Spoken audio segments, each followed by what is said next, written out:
And we are back here on the GSMC football podcast. And for the second part of the show, we are now going to talk about Geno Smith, the Seattle Seahawks, their quarterback situation with Geno Smith, and what they should do at that position. So Geno Smith was in the news because he's on the team roster. So he now is ensured that his $12.7 million base salary for the next season becomes fully guaranteed. His contract initially guaranteed the money for injury only when he signed his 3-year, $75 million deal last March. Despite the guarantee, Smith's future with the Seahawks beyond this season is uncertain, as the team could potentially trade him before March 18th. Smith also has a $9.6 million roster bonus due on March 18th. Also, with the $200,000 workout bonus, his $22.5 million salary for 2024 ranks 18th among quarterbacks, while his $31.2 million cap charge for next season ranks 12th among quarterbacks. The Seahawks are considering guaranteeing Smith's salary due to the rising salaries for starting quarterbacks in the current market, believing he represents value for them or any other interested team. And then also, you know, I mean, 2022 is a great story. Comeback player of the year, made the Pro Bowl, replacing Russell Wilson, taking over as the starter, full-time starter. He set an NFL record for 7 go-ahead touchdown passes in the fourth quarter and overtime in 2023, and had the league's best total QBR over the final 6 weeks. However, Smith's performance dipped in the following season, including a decrease in touchdown passes.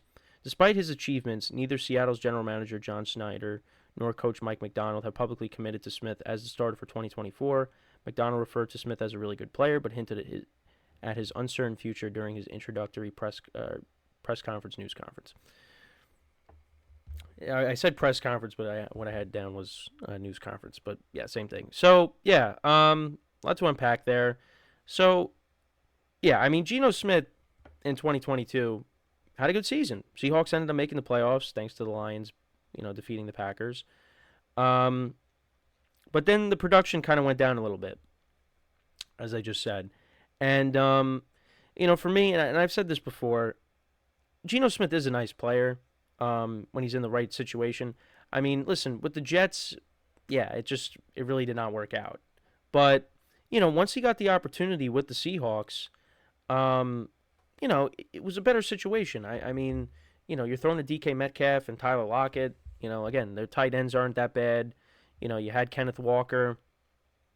They drafted Zach Charbonnet to go along with Kenneth Walker.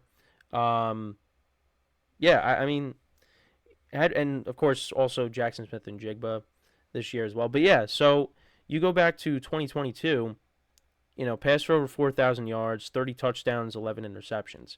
Then in 2023, 20 touchdowns to 9 interceptions, 3,600 yards passing. Also did miss some time. If you remember when the Seahawks did beat the Eagles on Monday night, that was Drew Lock playing quarterback. He also started against the 49ers as well.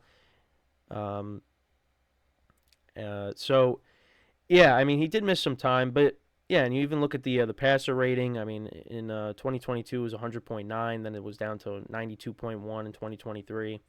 So, yeah, I mean, listen, for the Seahawks long term, yeah, I think most of us can agree that Geno Smith is not the answer. I don't think he's someone that is going to propel the Seahawks to the promised land.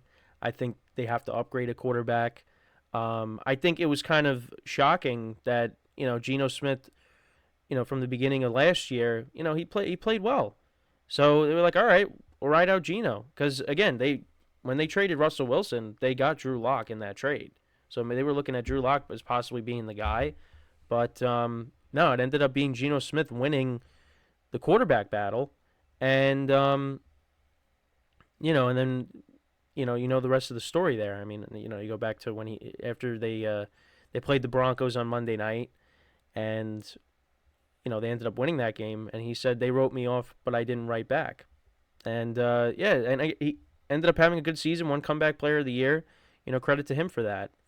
But, I just think, the Seahawks, they're gonna have to try to find their franchise guy, and I don't think that's Geno Smith, and especially now because Pete Carroll is not there anymore.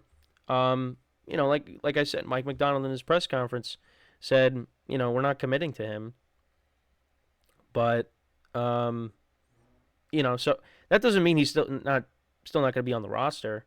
But I think they want to get their own guy, whether it's in the draft or maybe they go out and try to, you know, get a quarterback via free agency.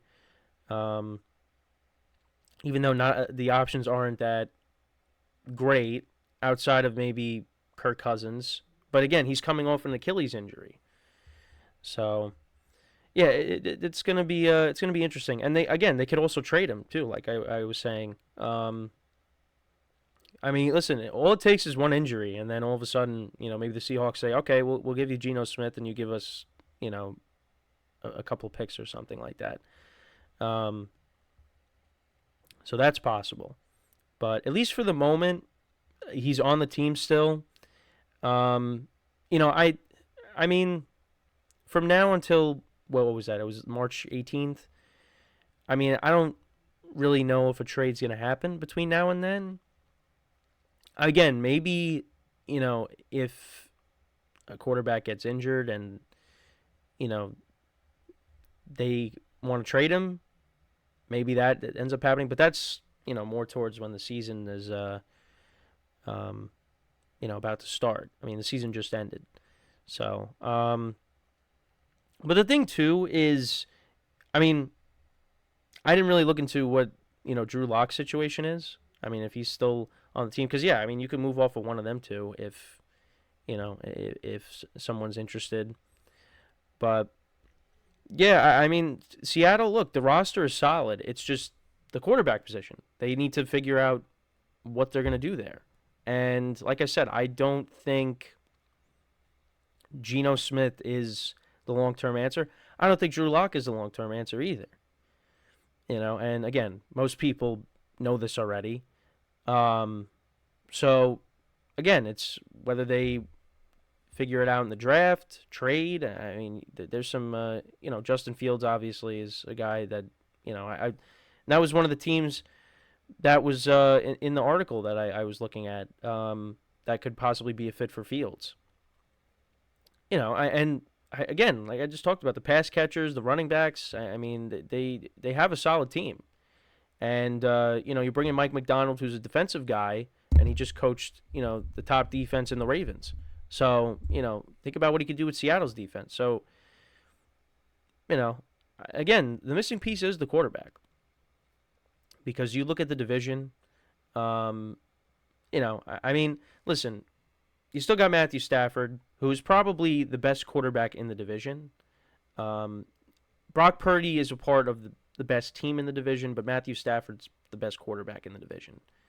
And you got Kyler Murray, but the Cardinals, they're in rebuild mode.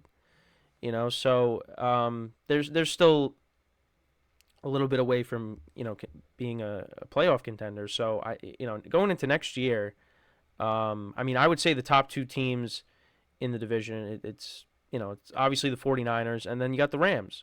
The Rams, they exceeded expectations, and they got like I said, Kyron Williams and Puka Nacua, two young players that became key contributors this year to go along with Stafford and Cooper Kupp. They got to reload the defense, help out Aaron Donald a little bit because obviously he's getting older. And I mean, you saw in the playoff game against the Lions, I mean, the defense just could not stop anything. So they're going to be better next year, and they got their core. If Stafford's healthy and they protect him, the Rams are going to be good next year. The 49ers aren't going away. The Seahawks, they have a good roster. It's just quarterback situation. That they I mean, with Geno Smith, again, you're looking at another maybe 8 or 9 win season. And listen, that could get you in the playoffs, but again, that's not going to get you over the top. I mean, look at the 49ers. They have a loaded roster. And Brock Purdy played well this season. Was an MVP candidate. And I thought, played well in the Super Bowl too. but yeah, I mean, the 49ers roster is one of the best rosters in the NFL. So obviously, for him, that I don't want to get into that whole Brock Purdy, debate, but yeah, I mean, the roster factors into, how he's been able to play since he's, started for them. Um, like the Seahawks roster is solid as well, but it's, the 49ers are one of the best teams in the NFL.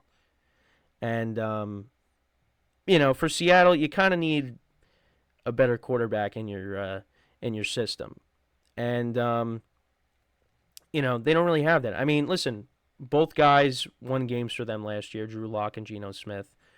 But you need somebody that's going to elevate your team to contend with the 49ers. And it's not Geno Smith, and it's not Drew Lock.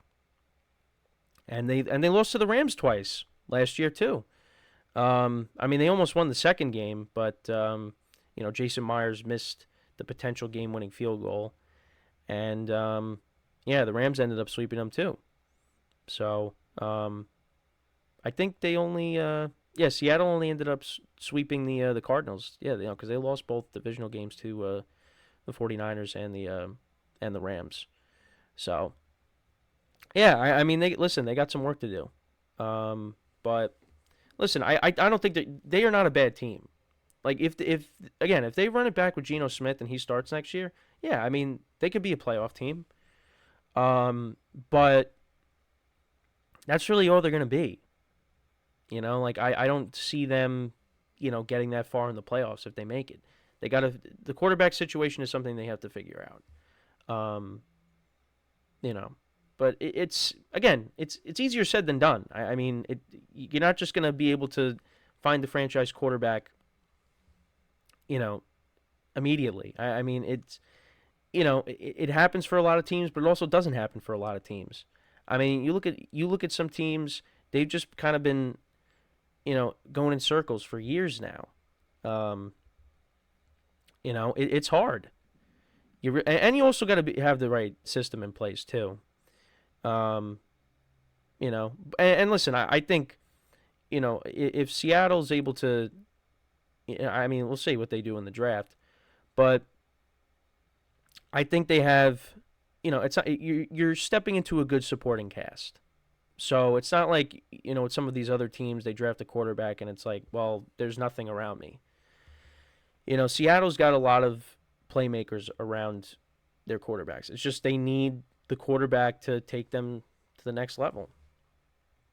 And listen, I mean, they moved off of Russell Wilson, but it would have been interesting to see if they ended up keeping him. What would end up? Well, then again, they wouldn't have gotten the picks to draft some of their young players that they have now. I think on the offensive line, they used those picks to get their tackles.